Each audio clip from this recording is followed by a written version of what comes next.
ইস, কি আগুনটাই না জ্বালাইছে! হায় রে হায়! আসসালামু আলাইকুম বন্ধুরা। এখনও সদর দরজা পার হয়ে শীত মিয়া বাড়ির আঙিনায় এসে পৌঁছাইতে পারে নাই। এরই মধ্যে বিচ্ছু বাহিনীর সদস্যরা আগুনের শীত পোহানোর ট্রেনিং শুরু করে দিছে। দেখছেন, আমাদের বিল্ডিংয়ের সামনের মাঠে দুষ্টু ছেলে মেয়েগুলো আগুন নিয়ে কি খেলাটাই না করতেছে। ওদের যতই নিষেধ করি, কে শুনে কার কথা?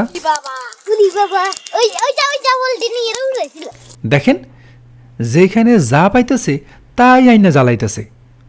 ওরা কি বুঝবে আগুন কি জিনিস? এই আগুনে কত লোকের ঘর পুড়া যায়, কপালও পড়ে।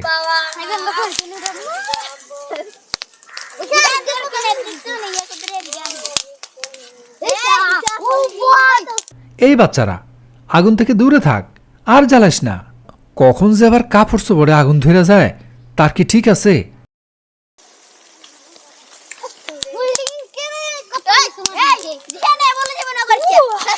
ওমা ওমা ওমা, এসব কি?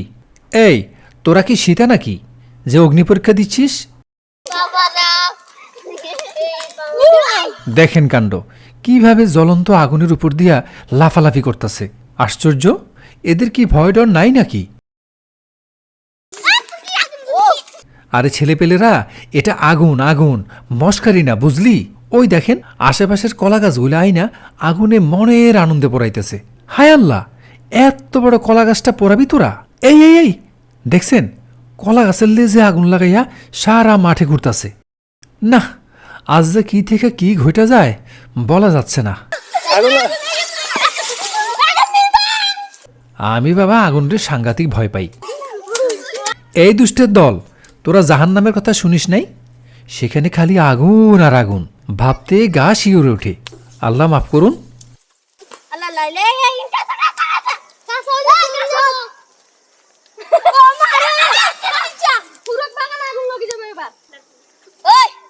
ওই দেখ, আবার অগ্নি পরীক্ষা দিচ্ছিস? নিভা আগুন, নিভা কইতেছি। ইস, আবার লাফায়। সেন্টার পয়েন্টে আগুন লাগলে বুঝবা ঠেলা, সোনার চান। যাক বাবা, আগুন নিবল তাহলে। ওমা, একই একই, এ তো আবার জ্বলে উঠল। ওরে আল্লাহ, কি লেলিহান আগুন, যেন গিলে খাইবে সবকিছু। ওই যে শুনছেন আগুনে পড়ার ঠাস ঠাস শব্দ? কি ভয়ানক, শুনলে কুলজাটা কেঁপে ওঠে। যাক, আল্লাহ মেহেরবান, শেষমেশ আগুন নিবল। আর কোনোদিন এসব বাদরামি করবি না, খবরদার।